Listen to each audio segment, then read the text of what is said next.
পশ্চিম আফ্রিকার দেশ নাইজেরিয়ায় ভয়াবহ সড়ক দুর্ঘটনায় ২১ জন নিহত হয়েছে। নিহতদের সবাই অ্যাথলেট বা ক্রীড়াবিদ। এই তথ্য জানিয়েছে বার্তা সংস্থা আনাদালু। শনিবার কুরা এলাকায় একটি সেতু থেকে নিয়ন্ত্রণ হারিয়ে বাসটি নিচে পড়ে যায়।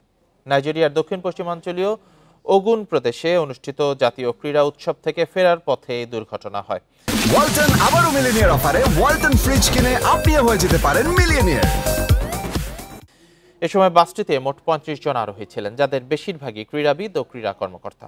আহতদের স্থানীয় হাসপাতালে চিকিৎসা চলছে।